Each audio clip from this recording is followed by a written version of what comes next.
Muy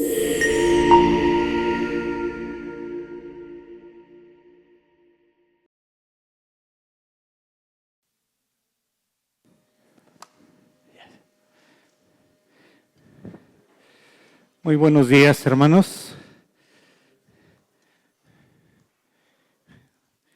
Sean bienvenidos todos. Vamos a iniciar este tiempo, ya un poquito tarde, pero aquí estamos.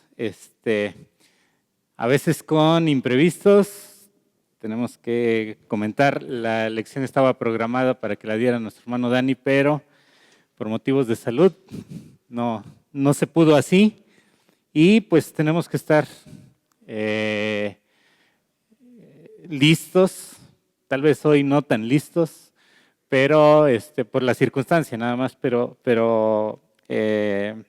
con la ayuda de Dios. Entonces vamos a iniciar la lección, vamos a estudiarla juntos, ir encontrando la enseñanza también, pues juntos, de manera que podamos ir al fondo de la lección. ¿Por qué motivo? Porque no tuve oportunidad de estudiarla a profundidad como se debe necesitar, como se debe hacer. Ya estudió Dani, pero hoy anda un poquito indispuesto y es por esa razón únicamente. Pero vamos a pedir la dirección de Dios y que Él nos ayude a ser guiados a través de esta lección. Vamos a inclinar nuestros rostros y vamos a orar. Señor nuestro, te damos muchas gracias en esta mañana por darnos tu bendición y por traernos con bien, por poder estar reunidos nuevamente. Te agradecemos, Señor, porque siempre nos bendices de muchas maneras y principalmente, Dios, nos das el privilegio de ser hijos tuyos, nos das el privilegio de caminar, Señor, en tu verdad. Y precisamente al estudiar este tema, este discipulado, tratándose de la verdad que debemos hallar y buscar en tu palabra, queremos pedirte, Señor, que tú nos dirijas, que tú nos ayudes y que podamos ser guiados a esa verdad por medio de tu Espíritu Santo, que es el que descubre todas estas cosas para nuestro entendimiento. Te pedimos, Señor, que nos guíes, lo hacemos en el nombre de Cristo Jesús. Amén. Bueno, pues hoy es la última lección de esta serie, la verdad o la mentira de nuestro discipulado, Nueva Vida en Cristo, número 5. ¿Ahora qué? Es el título de la lección. ¿Ahora qué? ¿La verdad o la mentira? Y en sí hemos venido estudiando diferentes verdades que obviamente pues Satanás se encarga de querer tergiversar, de que nosotros podamos ir tras el engaño, de que nosotros podamos ir tras las dudas.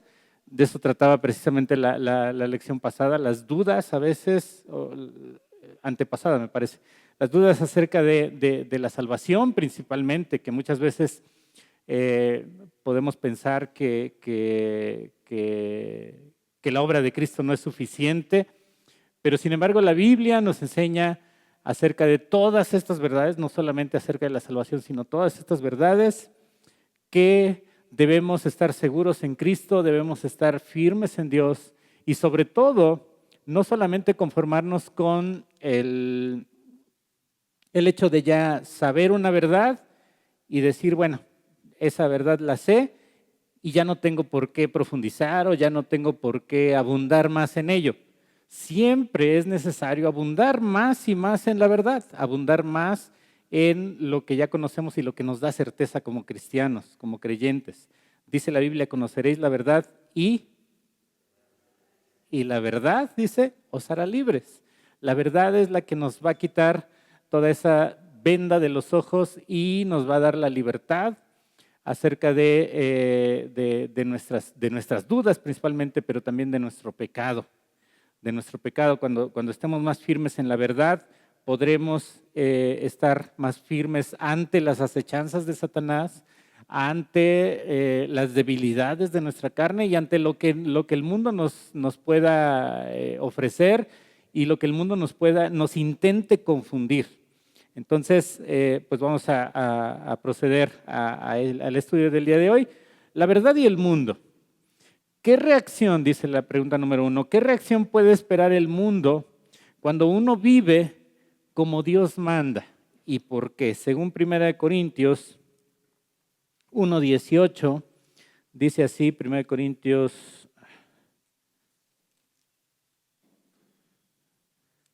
aquí está, 1:18, porque la palabra de la cruz es ¿qué? Locura a los que se pierden, pero a los que se salvan, esto es, a nosotros, es poder de Dios. Entonces, ¿qué reacción podemos esperar del mundo cuando nosotros vivimos de acuerdo a lo que Dios manda? ¿Qué es lo que dice este texto? Que la palabra de la cruz, la palabra de Cristo, la palabra que resalta la obra de Cristo, cuando habla de la cruz no estamos hablando de ese objeto de madera donde fue colgado el Señor Jesucristo, no estamos hablando de algo que llevemos colgado aquí en nuestro cuello, no estamos hablando de algo que podamos poner aquí en el altar, en nuestro lugar de reunión. Cuando dice la Biblia acerca de la cruz, se refiere a la obra de Cristo. Entonces, cuando nosotros vivimos conforme a la obra de Cristo, creyendo y confiando plenamente nuestra vida, nuestra salvación en la obra de Cristo, dice que la palabra de la cruz, para los de allá afuera, para los que se pierden, es lo que dice aquí el apóstol Pablo, para los que se pierden, ¿qué es la palabra de la cruz? ¿Qué es la palabra de Cristo? ¿Qué es la obra de Cristo? Dice que es locura. Es locura para los que se pierden. Y yo creo que muchos de nosotros, tal vez algunos más que otros, hemos sido tachados de eso, de locos. Hemos sido tachados de que pues has perdido la razón. Tal vez quienes venimos de familias que en todo tiempo hemos sido o han sido cristianos, pues a lo mejor no lo sufrimos tanto. Pero quienes han venido de familias inconversas, de familias del mundo, yo creo que han sufrido con mayor énfasis este mote, este tache de decir, tú estás loco, tú ya perdiste la razón, es locura. Y es lo que dice el apóstol Pablo, que la palabra de la cruz, para los que se pierden, es locura. Muchas veces nos han dicho, a ti ya te lavaron el cerebro. ¿Sí? ¿Sí les han dicho esa frase? ¿Y cuál debe ser nuestra respuesta? Gracias a Dios que me lavaron el cerebro. Y no solamente el cerebro, y me lavó Cristo mi corazón con su sangre. Ahora ya no tengo esos pensamientos que tenía antes. Sí, tal vez, en menor medida. Voy en un camino, voy en una santificación progresiva. Es precisamente lo que enseña la palabra de Dios, que no por recibir a Cristo y no por ser hijos de Dios, en automático ya somos santos y en automático ya somos limpios y en automático ya somos impecables. No, todavía tenemos nuestra naturaleza pecaminosa, tenemos nuestras debilidades, pero poco a poco vamos caminando en ese proceso de lo que la Biblia enseña, que es la santificación progresiva. Entonces, la palabra de la cruz es locura para los que se pierden.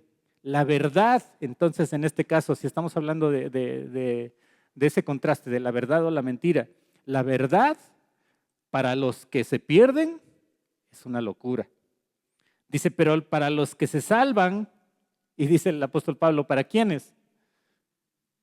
No está hablando, primero lo habla en tercera persona, pero luego lo pasa a primera persona. Dice, para los que se salvan, esto es a nosotros. Y Pablo nos ayuda con esas palabras a que tengamos la seguridad de que la salvación no es si la llegamos a alcanzar, si tal vez la puedo conservar, si tal vez puedo portarme lo suficientemente bien como para no perder la salvación. No, Pablo nos asegura, esto es, dice para los que se salvan, esto es a nosotros, ¿qué es? La verdad es poder de Dios. ¿Es poder mío? es poder de mi intelecto, de mi esfuerzo, de mi sabiduría, de mi conocimiento que pueda adquirir. No, de ninguna manera. Es poder de Dios. Es poder de Dios. Ahora dice, bueno, aquí entonces, ¿qué reacción, según la pregunta, qué reacción podemos esperar del mundo cuando uno vive como Dios manda? ¿Cuál sería la respuesta ahí? Nos tachan de locos, ¿no? Nos tachan de locos, de fanáticos, de, bueno, todo lo que ya hemos sabido cómo nos tachan, ¿no? ¿Qué va a pasar con la sabiduría humana? El versículo que sigue. ¿Qué va a pasar? Dice, pues escrito está. ¿Qué dice? Destruiré la sabiduría de los sabios. Y está hablando de la sabiduría de este mundo, de los que se creen sabios, de los que se creen muy, decimos vulgarmente, muy sácale punta. Destruiré la sabiduría de los sabios y desecharé el entendimiento de los entendidos. Delante de Dios, la sabiduría de este mundo, delante de Dios, el conocimiento, la filosofía que pueda alguna persona ostentar en este mundo, delante de Dios es basura. Delante de Dios no vale nada la sabiduría humana. Delante de Dios eso no tiene ningún valor, no tiene ningún sentido, y dice Dios, destruiré esa sabiduría, destruiré la sabiduría de los sabios, desecharé el entendimiento de los entendidos. ¿Dónde está el sabio? Dice el 20. ¿Dónde está el sabio? ¿Dónde está el escriba? ¿Dónde está el disputador de este siglo? ¿No ha enloquecido Dios la sabiduría del mundo? Y pregunta ahí, el apóstol Pablo hace estas preguntas, ¿dónde está el sabio? Tal vez aquí se refiere a la sabiduría intelectual. En ese momento, en el momento en que Pablo escribió esto, recordemos que estaba muy de moda la filosofía griega. Entonces, probablemente está preguntando eso. ¿Dónde están esos griegos? ¿Dónde están esos sabios? ¿Dónde está Sócrates, Platón, Aristóteles? Todos esos que resaltaban por su sabiduría. ¿Dónde están? Pero no solo se refiere a esos sabios fuera del ámbito espiritual. Dice, ¿dónde está el escriba? Ahí se refiere también a los religiosos de su época, no solamente a los laicos o los, ¿cómo se dice? Los seculares, los sabios seculares, sino también a los religiosos. ¿Dónde está el escriba? O sea, aún la sabiduría religiosa que presume, que ostenta conocer mucho de Dios, delante de la verdad de Dios, muchas veces esa sabiduría es descalificada. Y ahí está el trato que el mismo Señor Jesucristo tenía hacia los fariseos. Cómo los tenía en un concepto de hipócritas, de sepulcros blanqueados, de víboras, de ciegos, de todo lo que sabemos cómo se refería el Señor Jesucristo a esos religiosos, y sabemos que el Señor Jesucristo no solamente los calumniaba, no solamente lo decía por decirlo o por insultarlos, no, es porque era real, ese comportamiento era real en ellos. Lo que el mundo llama la verdad, ahí donde dice alto, lo que el mundo llama la verdad es un callejón sin salida que solamente lleva, ¿a dónde? A la perdición. Hoy estamos viviendo, bueno, hoy, y yo creo que incluso desde que el apóstol Pablo escribe esto, estamos viviendo en un tiempo donde la sabiduría del mundo, el mundo profesa ser sabios, pero lo que ellos llaman la verdad es un callejón sin salida que solo lleva a la perdición. El profeta decía, ay de los que a lo bueno llaman malo, y a lo malo llaman bueno, que toman lo dulce por lo amargo. Y cuando dice ay, no se refiere a ay de haber, ay de que existen esos que a lo bueno llaman malos. ¿A qué se refiere la palabra ay? Es un lamento, es un dolor, es un lamento por decir no saben en lo que se están metiendo, no saben las consecuencias que van a tener. Los que a lo bueno llaman malo y a lo malo llaman bueno. ¿Sí? Entonces, en nuestro tiempo es lo mismo. Ay, y debemos lamentarnos de eso. Ay, de los que a lo malo llaman bueno. Lo que está pasando últimamente con las ideologías, lo que está pasando últimamente con que cuando se habla del matrimonio, cuando se habla de la familia tradicional, de la familia heterosexual, cuando se habla de ser pro vida, estamos equivocados cuando tenemos esas ideas, somos unos retrógradas cuando tenemos esas ideas de que un hombre se debe unir a una mujer, de que el hombre debe ser el responsable en el hogar y rendir cuentas delante de Dios y la mujer debe sujetarse, lo que estamos viendo en Efesios. Somos unos retrógradas cuando se enseña eso. Ay de los que a lo bueno llaman malo y a lo malo llaman bueno. Esta verdad, o lo que el mundo llama más bien, lo que el mundo llama la verdad es un callejón sin salida y solo lleva a la perdición. En cambio, dice el Evangelio, cambia su vida ahora y su destino eterno.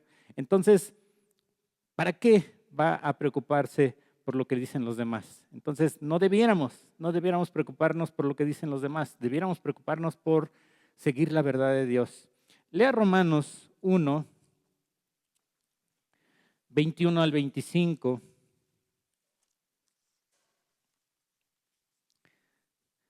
Dice así: pues habiendo conocido a Dios, no le glorificaron como a Dios, ni le dieron gracias, sino que dice, se envanecieron en sus razonamientos. ¿Y qué más? Y su necio corazón fue entenebrecido. Profesando ser sabios, se hicieron necios y cambiaron la gloria del Dios incorruptible en semejanza de imagen de hombre corruptible, de aves, de cuadrúpedos y de reptiles, por lo cual también Dios le entregó a la inmundicia, los entregó, dice, a la inmundicia en las concupiscencias de sus corazones, de modo que deshonraron entre sí sus propios cuerpos, ya que cambiaron la verdad de Dios por la mentira, dice, honrando y dando culto a las criaturas antes que al Creador, el cual es bendito por los siglos. Amén. ¿Qué dice Romanos, este pasaje que acabamos de leer? ¿Qué dice sobre los que rechazan la verdad a favor de la mentira? ¿Qué dice el 21?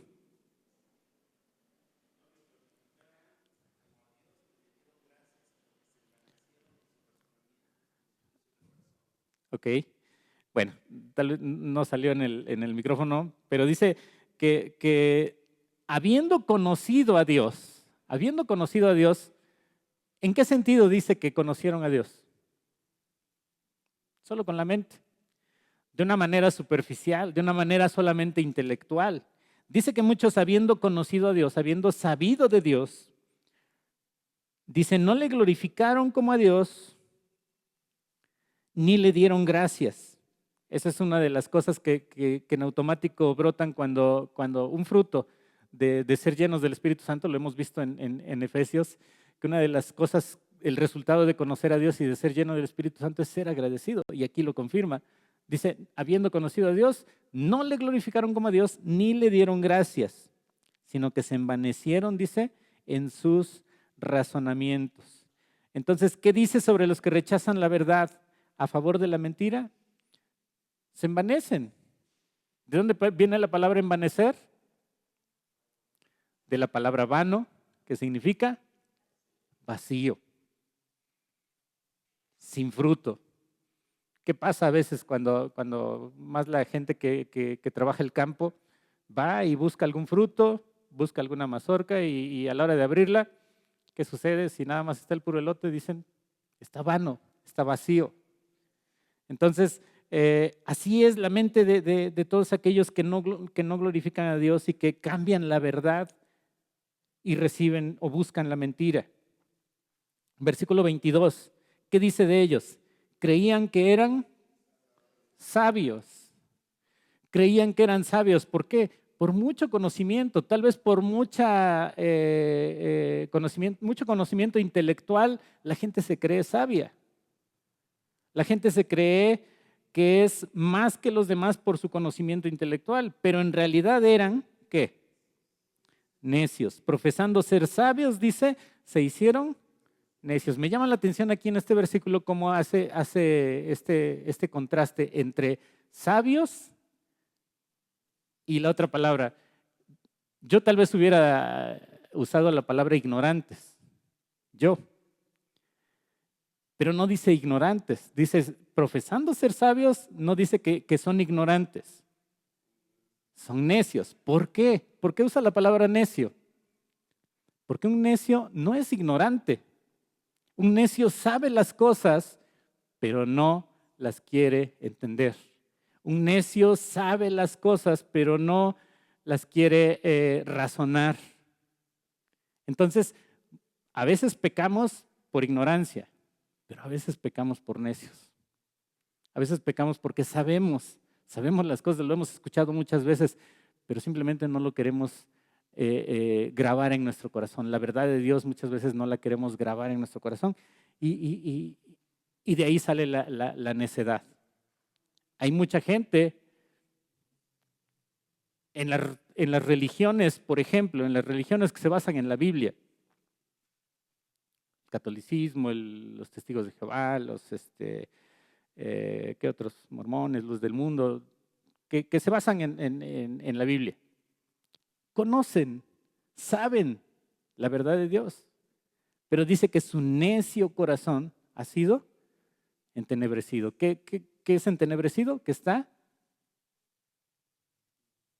en las tinieblas. Cuando dice estar en las tinieblas, quiere decir que no hay luz en esas personas, no hay algo que les resplandezca, no hay algo que les ilumine, no hay algo que les prenda el foco, como decimos. Entonces creían que eran sabios, pero en realidad eran necios. Y eso en el tiempo que escribió Pablo. ¿Sucede hoy lo mismo? Sí. Dice, dé un ejemplo de personas que aparentemente son sabias, pero que caen en la necedad.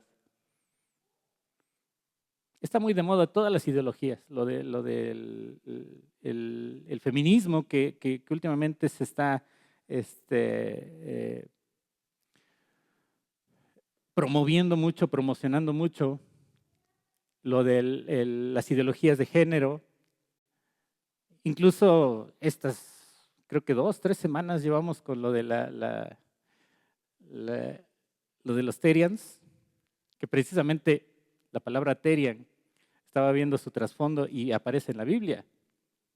No en español, aparece en griego, obviamente. Y la palabra Terian quiere decir bestia. Esa palabra se refiere a la bestia de la que habla el libro de Apocalipsis. Entonces, se identifican como bestias. Ok, bueno, eso ya es otro tema. No lo vamos a hacer el día de hoy. Entonces, de un ejemplo, pues ahí mencionamos algunos de los necios que creían ser sabios, creían que eran sabios, pero en realidad eran necios. Cambiaron, dice, versículo 25, ¿cambiaron qué? La verdad de Dios por la mentira. ¿Cómo se demuestra o cómo es un ejemplo de quienes cambiaron la verdad de Dios por la mentira? Dice, adorando las criaturas en lugar de adorar al Creador. O sea, qué necedad es esa. Poner en alto a la criatura, poner en alto a la creación y poner a un lado al Creador, el que hizo todas esas cosas.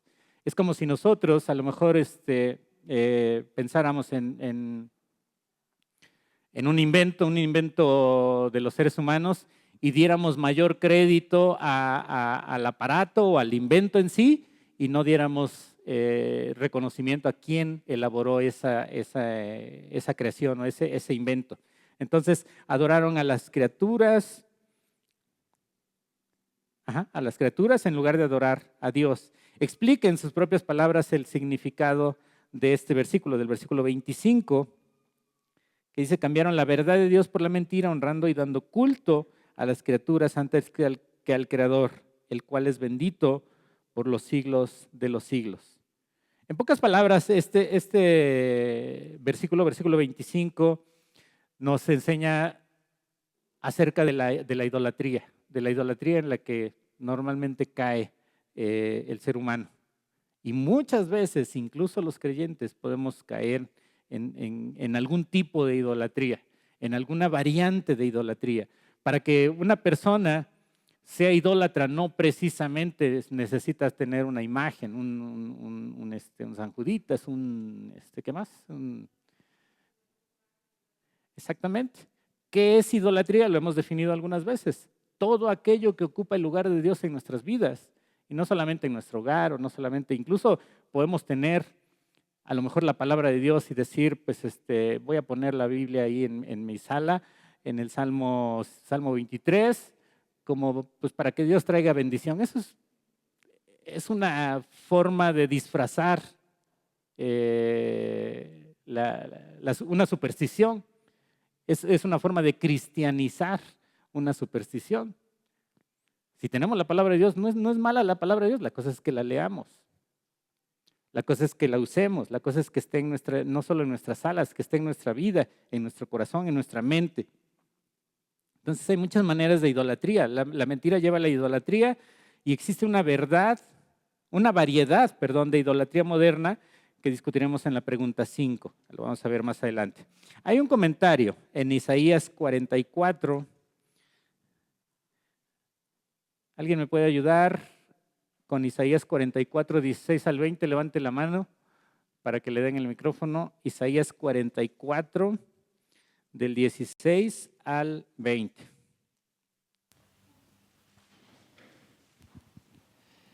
Dice: parte del leño quema en el fuego, con parte de él come carne, prepara un asado y se sacia.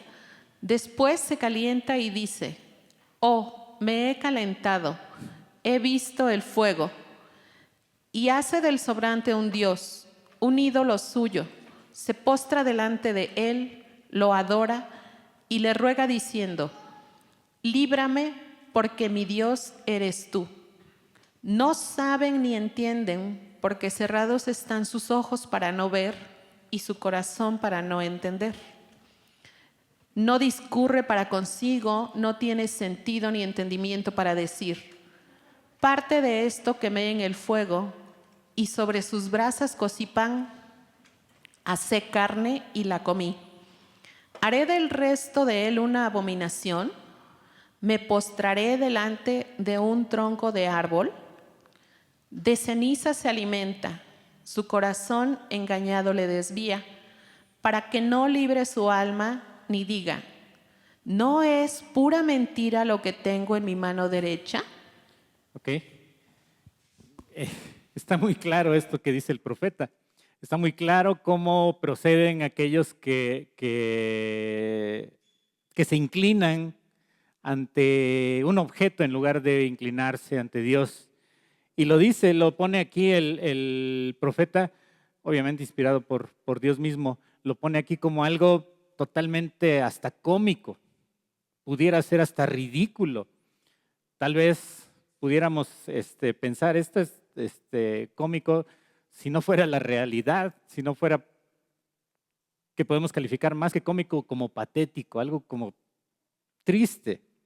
Poder decir que con una parte la usa para hacer su fogata, para cocer sus alimentos, para hacer leña, para calentarse, para ver el fuego y ya al final dice: oh, me he calentado, he visto el fuego, me sobró una parte de ese material, ¿qué puedo hacer con? Pues voy a hacer un dios.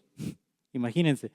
Dice: y hace del sobrante un dios, un ídolo suyo, se postra delante de él, lo adora y le ruega diciendo: líbrame, porque mi Dios eres tú. Dice: sería cómico, dice aquí el comentario al final. Bueno, antes de eso, Dice, una parte de la madera se usa para, versículo 16, para hacer un ídolo. Perdón, para sus necesidades, para cubrir sus necesidades. ¿Qué hace con lo que sobra? Versículo 17.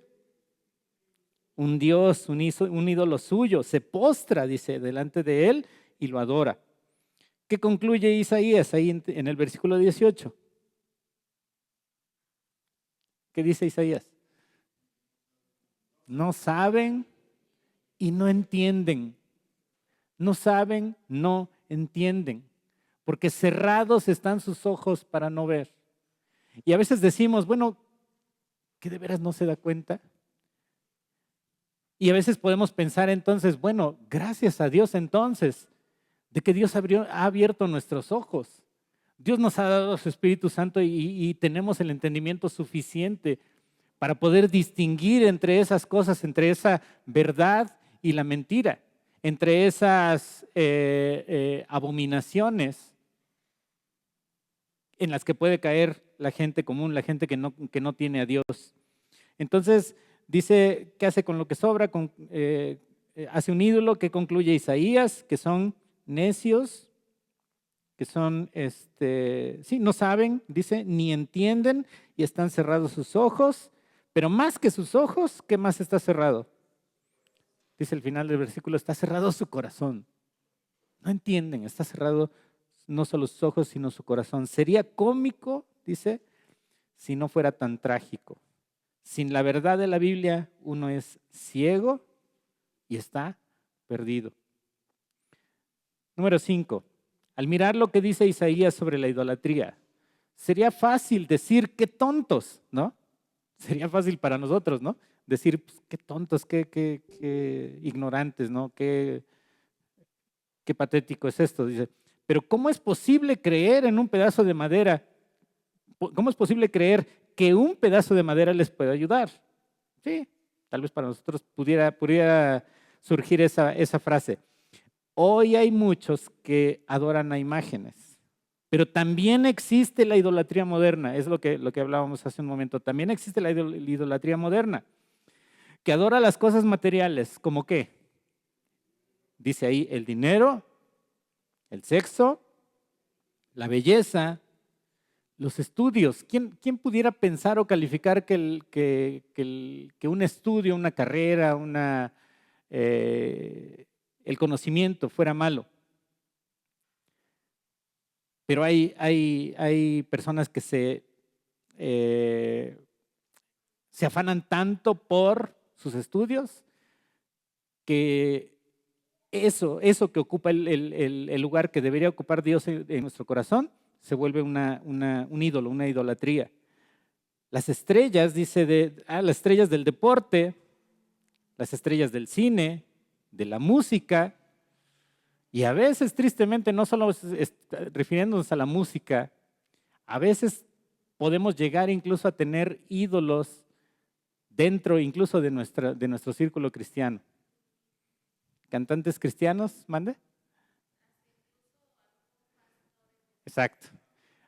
Hay personas que idolatran a pastores, que idolatran a músicos, a veces pues pastores de buena enseñanza, de sana enseñanza, música correcta, pero muchas veces no, la mayoría de veces no. Entonces, y a veces una persona puede decir algo a lo mejor incorrecto de Dios, alguna enseñanza incorrecta de Dios, y esas personas no dicen nada. Pero dice uno algo de ese pastor o de ese cantante, no toques al ungido de Dios. No digas nada de esa persona, ¿no? Y estamos a veces diciendo alguna verdad que la cambiamos, una verdad de la palabra de Dios, nadie dice nada, ¿no? Pues que Jesucristo fue un buen hombre, pero no fue Dios. Ah, ok. Y no hay problema. Ok, continuamos. Dice, la verdad y los falsos maestros en la iglesia. Ahí entramos precisamente también en ese tema. ¿Qué pasará durante los postreros tiempos? 1 Timoteo 4, 1 al 3. Si alguien lo tiene, por favor, levante la mano primero y le pasan el micrófono. 1 Timoteo 4, del 1 al 3. ya lo tengo yo, dice así, pero el Espíritu dice claramente, aquí Pablo le dice a Timoteo, el Espíritu dice claramente, o sea, a veces la gente dice, pues es que no puedo entender lo que dice la Biblia, es que viene en un lenguaje muy místico, un lenguaje que no todos le podemos entender. La Biblia es clara, dice, pero el Espíritu dice claramente que en los postreros tiempos algunos apostatarán de la fe, escuchando a espíritus engañadores y a doctrinas de demonios, por la hipocresía de mentirosos que teniendo cauterizada la conciencia, prohibirán casarse, mandarán abstenerse, hasta el 3, y mandarán abstenerse de alimentos que Dios creó para que con acción de gracias participasen de ellos, los creyentes y los que han conocido la verdad. Entonces, Pablo estaba advirtiendo hace 2000 años aproximadamente, le escribía a este joven, a Timoteo, y le dice que en los postreros tiempos algunos apostatarán. ¿Qué es apostatar? Apartarse. Apostatar es apartarse. Cuando Pablo y Bernabé se fueron por caminos diferentes, usa la palabra apostatar, o sea, se apartaron pues ahí físicamente. Apostatar significa apartarse de la verdad, irse por otro camino, irse por otro lado, irse por otro camino, alejado de la verdad. Entonces, ¿qué pasará? Dice aquí la pregunta, durante los postreros tiempos. Algunos se apartarán de la fe. Algunos caminarán en otro sentido. Darán otros pasos fuera del rumbo correcto, fuera del rumbo que Dios ha establecido, del rumbo que Dios ha marcado. ¿Cómo se presentan los falsos maestros según Mateo 7:15?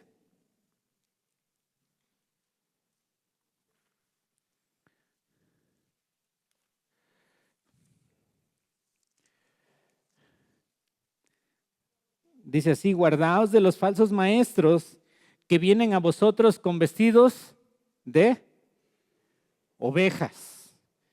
Guardaos de los falsos profetas que vienen a vosotros con vestidos de ovejas, pero por dentro son lobos rapaces. Y aquí no está hablando de Terians todavía, ¿eh? No dice que vienen vestidos de ovejas y que se autoperciben como ovejas. Bueno, a lo mejor sí, ¿verdad? Ovejas de Dios. Pero dice, pero por dentro, su verdadera identidad, ¿qué es? Son lobos rapaces. Nadie en su sano juicio estaría cerca de un lobo o dejaría a su hijo cerca de un lobo. Tal vez delante de una oveja o junto a una oveja, pues sí, ¿no? Una oveja es inofensiva, una oveja es hasta tierna. Pero junto a un lobo, dice, pero por dentro son lobos rapaces. Entonces, así se presentan los falsos maestros, con una apariencia de piedad, con una apariencia de verdad, con una apariencia de, como decimos comúnmente, de que no rompen un plato, de que no matan una mosca, pero por dentro, dice, son lobos rapaces. 2 Corintios 11, del 13 al 15, igual nos dice cómo se presentan.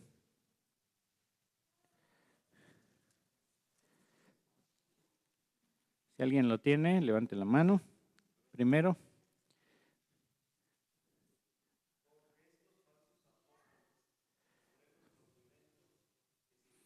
Como apóstoles de Cristo. A ver otra vez. Porque estos falsos apóstoles, obreros, porque estos son falsos apóstoles, obreros fraudulentos que se disfrazan como apóstoles de Cristo. Hasta el 15. Y no es maravilla, porque el mismo Satanás se disfraza como ángel de luz.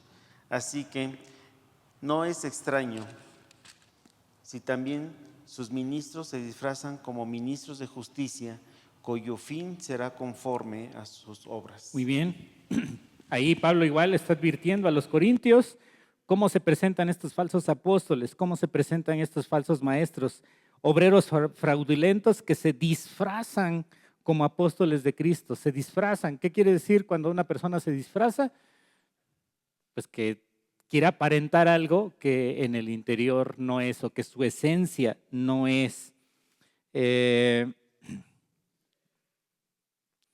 Dice, son falsos apóstoles, bueno, se disfrazan. Dice, y no es maravilla. Versículo 14, no es maravilla, dice, porque ¿quién es el principal en esto? Porque el mismo Satanás, ¿qué dice? Aparece con su traje colorado y con su cola y con sus patas de cabra. ¿Satanás así se aparece? Se aparece como ángel de luz. Se disfraza como ángel de luz. Y esa imagen que a veces tenemos, lo que les acabo de describir, que Satanás es colorado, con cuernos, con cola y con su trincha y todo eso, es solamente una caricaturización que nosotros normalmente hacemos de Satanás para decir, es inofensivo, no me hace nada, no le tengo miedo. Si se aparece así, no le tengo miedo. Y eso lo vamos a ver la próxima semana en Efesios.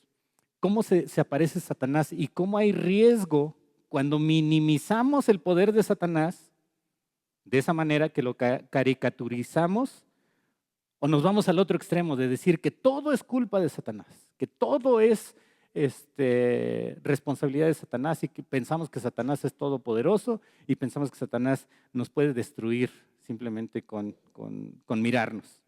¿Qué dice Lucas 6:26 sobre la popularidad? ¿Qué dice Lucas 6:26 sobre la popularidad?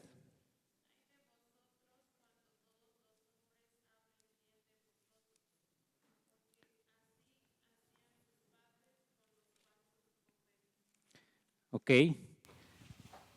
Ahí el Señor Jesucristo estaba advirtiendo sobre la adulación, sobre la popularidad que muchas veces puede engañar a los religiosos, a los líderes religiosos, a los que podemos pasar aquí al frente. Entonces dice acerca de la popularidad 6:26, hay de vosotros cuando todos, y otra vez el hay es un lamento, hay de vosotros cuando todos los hombres hablen bien de vosotros, cuando todas las personas digan qué bonito predica, que debería pasar más seguido, no sé, diferentes adulaciones, cuando en realidad lo que podemos hacer siempre, o debemos hacer siempre, es dar la gloria de Dios en todo lo que hacemos. Todo lo que hacemos es por la gloria de Dios, todo lo que hacemos es por la ayuda de Dios. Si algo bueno hay en nosotros, es porque Dios lo está haciendo. Si algo malo hay en nosotros, ahí sí soy yo. Pero si algo bueno, si algo correcto hay en mí, debe ser siempre la gloria para Dios. Dice, ¿cree que ha visto falsos maestros en algunas iglesias? Es una pregunta. ¿Cree que ha visto falsos maestros en algunas iglesias? Muchos. Explique, dice. Bueno, ya ahí creo que nuestros gestos se explican mucho.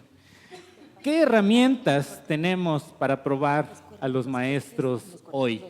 ¿Qué herramientas tenemos?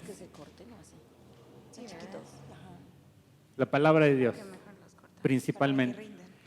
La Biblia nos dice acerca de los cristianos de un lugar en especial. ¿Sí recuerdan en Hechos? ¿Recuerdan que había unos cristianos en Berea? ¿Qué hacían esos cristianos de Berea? Regresaban a su casa, sacaban su computadora y veían en todas las versiones que tenían en ese tiempo, todas las versiones y los comentarios, y sacaban las exposiciones de John MacArthur y todo eso. Y checaban si era verdad lo que habían escuchado de Pablo.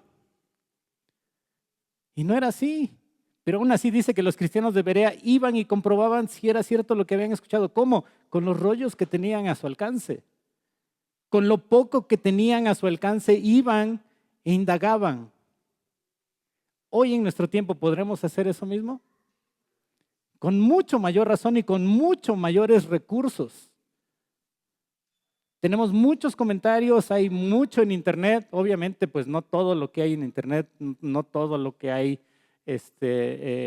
podemos tomarlo como verdad. Siempre tenemos que tener un espíritu sensible al Espíritu de Dios y pedirle a Dios que en todo lo que podamos tener a nuestro alcance, Dios nos dé el entendimiento para distinguir entre lo falso y lo correcto, que podamos siempre distinguir entre lo bueno y lo malo.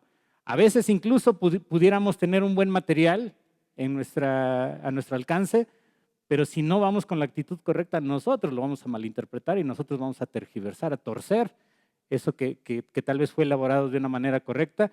Nosotros pudiéramos tener el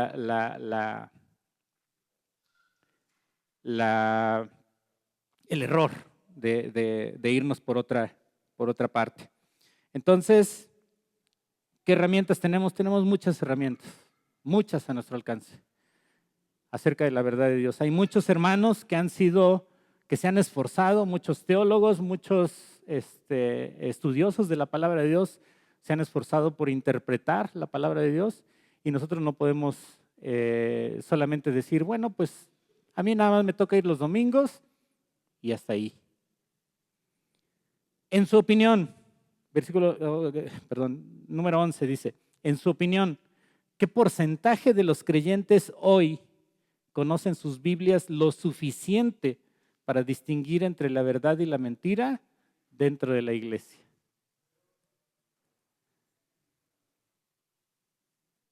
¿Qué porcentaje? Hace unos días comentábamos mi hermano Eve y yo, ya estamos casi terminando el libro de Efesios. Y si preguntáramos a cada uno en lo personal, ¿qué has entendido del libro de Efesios? A lo mejor nos sorprendería para bien, pero no sabemos si tal vez nos sorprenda para mal el decir, pues, aquí he estado y ya. Efesios va después de Gálatas.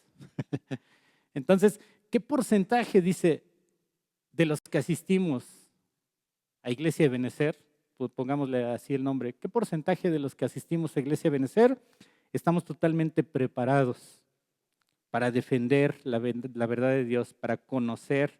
¿Qué porcentaje conocemos nuestras Biblias lo suficiente como para defender la verdad de Dios?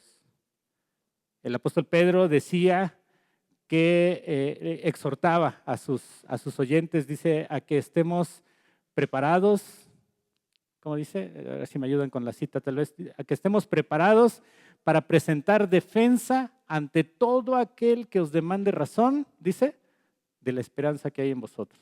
Que estemos bien preparados. Porque no sabemos cuándo nos pueda presentar el Señor o poner el Señor a alguien enfrente que necesite conocer la verdad de Dios y nosotros estamos en las nubes, nosotros estamos en la lela, como dice la frase vulgar. Una actitud correcta, número 12. Piensa que al leer la Biblia adquirimos entendimiento e inteligencia automáticamente. ¿Sí es así? ¿Leer la Biblia nos hace adquirir entendimiento e inteligencia automáticamente? Algo se nos queda, pero no es así como que en automático. ¿Qué se requiere para entender la palabra? Según el Salmo 119, 18.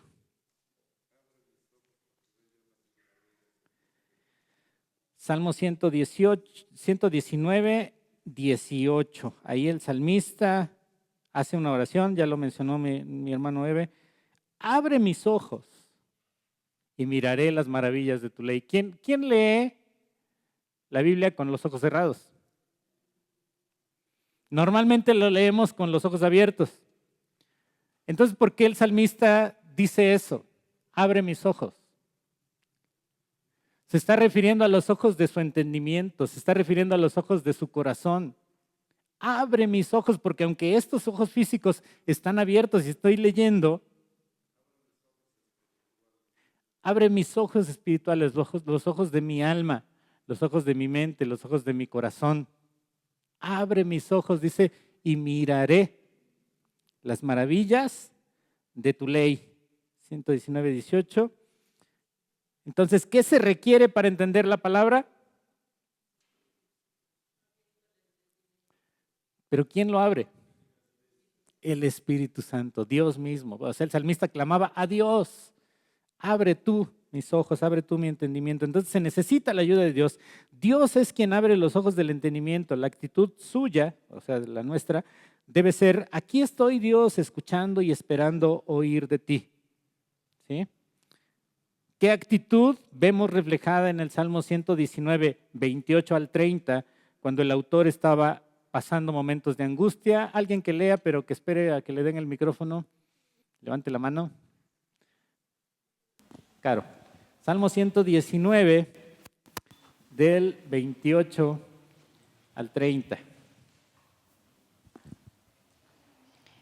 Se deshace mi alma en ansiedad, susténtame según tu palabra. Aparta de mí el camino de la mentira, y en tu misericordia concédeme tu ley. Escogí el camino de la verdad, he puesto tus juicios delante de mí. Ok, ¿qué actitud entonces debemos tener? Pues según estos versículos, una total disposición a caminar en la sabiduría de Dios, en la sabiduría que solamente Dios provee.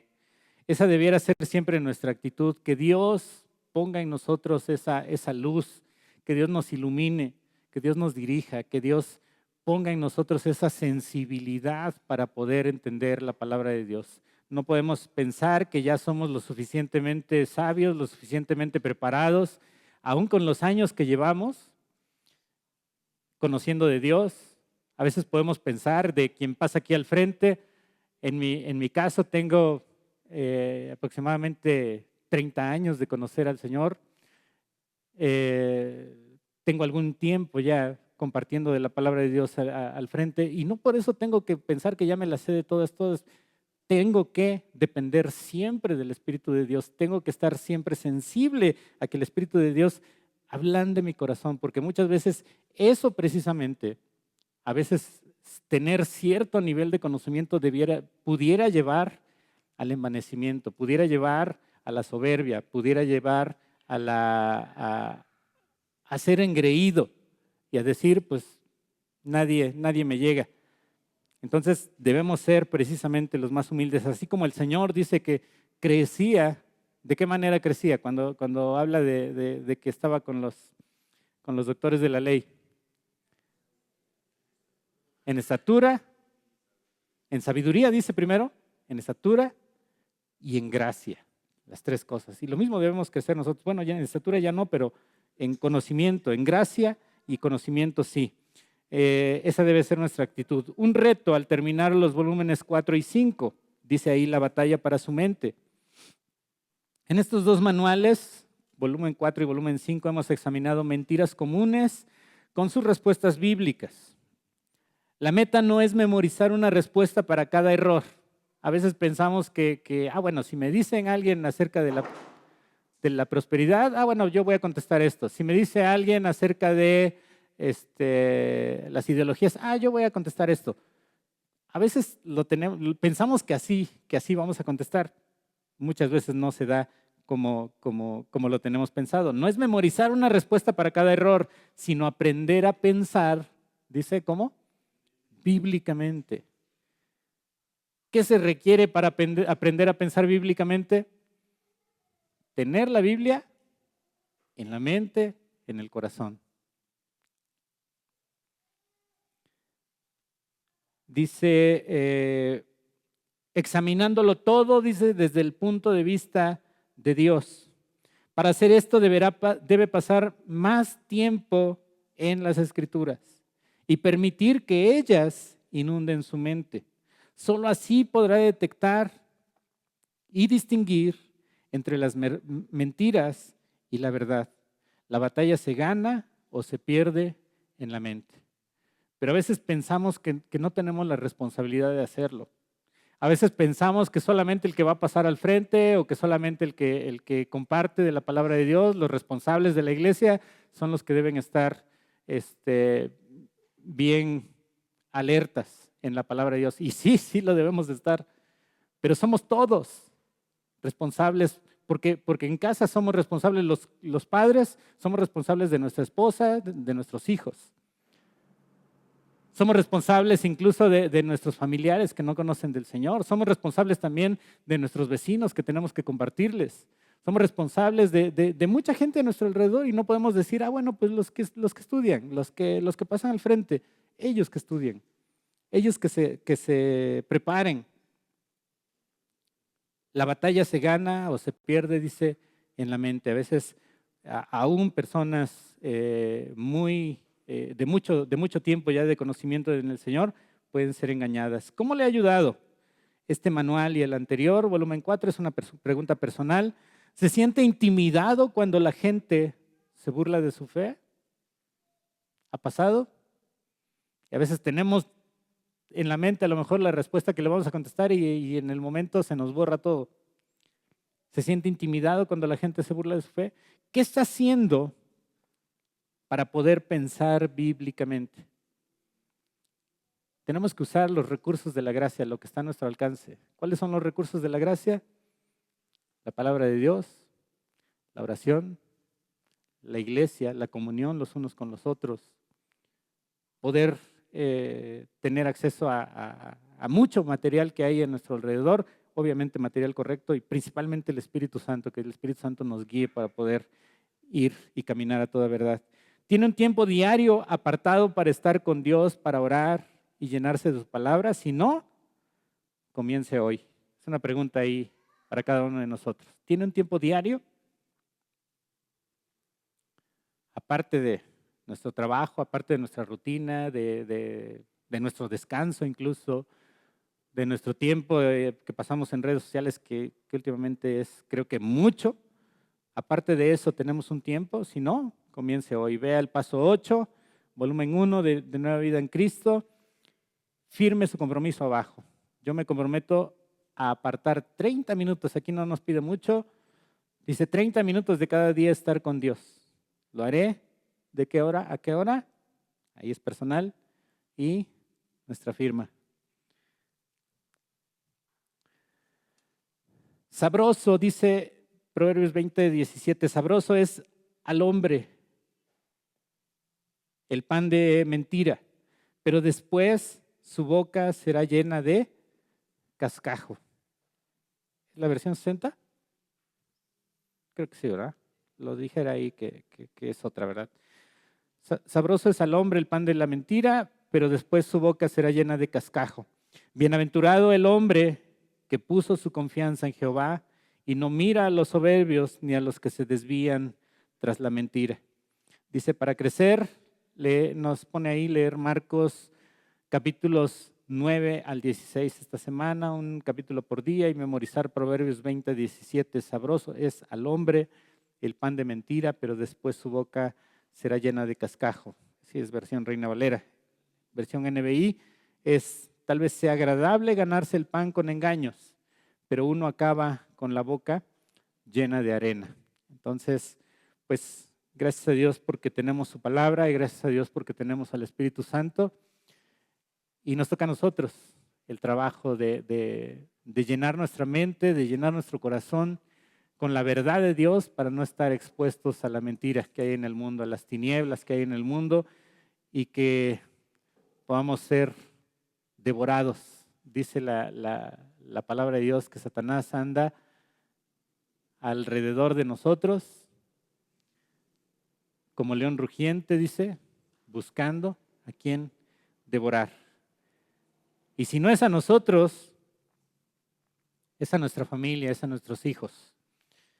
Tristemente, a veces nos preocupamos tanto por lo material, nos afanamos por lo secundario, y a veces nuestra propia vida, nuestra familia, la descuidamos y la dejamos expuesta al lobo rapaz que es Satanás. Vamos a orar para que Dios nos ayude. Pónganse de pie, por favor. Señor, te damos gracias en esta hora por tu enseñanza, por tu dirección a través de esta lección, estas lecciones que hemos tenido, Señor, a través de fortalecernos, que nos enseñan a fortalecernos en tu verdad. Ayúdanos a hacerlo, ayúdanos a buscarte cada día, Ayúdanos, Señor, porque necesitamos de ti, porque en nosotros mismos no tenemos la fuerza suficiente, no tenemos la sabiduría para enfrentar al enemigo que es astuto, que es hábil para querer engañarnos. Ayúdanos, Señor, protégenos, dirígenos con tu Espíritu Santo. Te lo pedimos, Señor, en el nombre de Cristo Jesús. Amén. Que Dios les bendiga, hermanos.